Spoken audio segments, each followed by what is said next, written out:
Hello friends, good morning. এখন বাজে সকাল 8:30 আর আজ হলো রবিবার।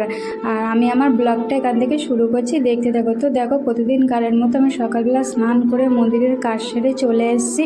এসে 2 ঘরের বিছনা তুলে নিচ্ছি। আর মামদুয়াইতে যে কাজ করে সে চলে এসছে। আজকে না কটা ভিজিয়ে দিয়েছিলাম, তাই কেচে দিয়েছে। তারপরে দেখো, মেয়ের কটা জামা না ছোটো হয়ে গেছিলো, তাই ওকে দিয়ে দিয়েছি। ওর মেয়ে পরবে, রেখে দিয়ে কী হবে, তাই না? তারপরে দেখো, আমার মা আজকে রান্না করেছে। তখন 10:30 মতো বাজে। আমার মায়ের রান্না কমপ্লিট হয়ে গেছে। চিংড়ি মাছ দিয়ে লতি দিয়ে রান্না করা ছিল, সেটা গরম করেছে। তেলাপিয়া মাছের ঝাল করেছে। আর কালকে শাক ভাজা ছিল, রান্না করা গরম করেছে। আর ইলিশ মাছের মাথা দিয়ে না কচুর শাক করেছে। আর এই উচ্ছে ভাজা করেছে। দেখো, ইলিশ মাছের মাথা দিয়ে কচুর শাক করেছে। আর ভাত করেছে। বাবা না আজকে রুটি খায়নি, বলছে ভাতই খাবো আজকে।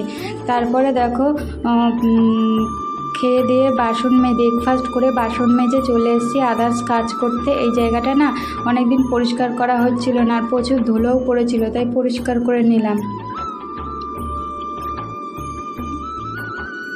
এত মানে নানা রকম জিনিসে ভরেছিল না, কি বলবো। দেখো এইগুলো বাতিল করব, এইগুলোই মানে ভরেছিল সারা তাকটায়।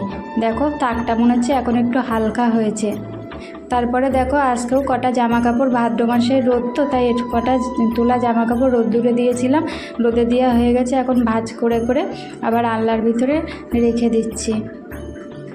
এখনও বাকি আছে, ওই যে নিচের তাকগুলোই দেখেছো, ওই জামা কাপড়গুলো এখনও বাকি আছে রোদে দেওয়ার। তারপরে দেখো, আমার মা বললো ছুঁচের মধ্যে একটু সুতো পরিয়ে দিতে।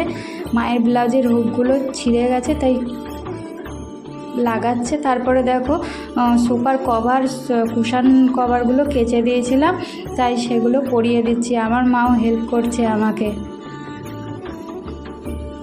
টেবিলের কভারটাও নোংরা হয়েছিল, তাই কেচে দিয়েছি।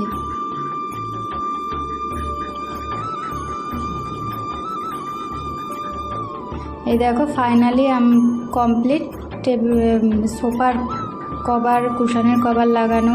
তারপরে দেখো, দুপুর 1:30 মতো বাজে। আমাদের খাওয়া কমপ্লিট হয়ে গেছে, লাঞ্চ কমপ্লিট হয়ে গেছে। তো আমার ব্লগটা এই পর্যন্ত। যদি ভালো লেগে থাকে লাইক কমেন্ট শেয়ার করবে। টাটা।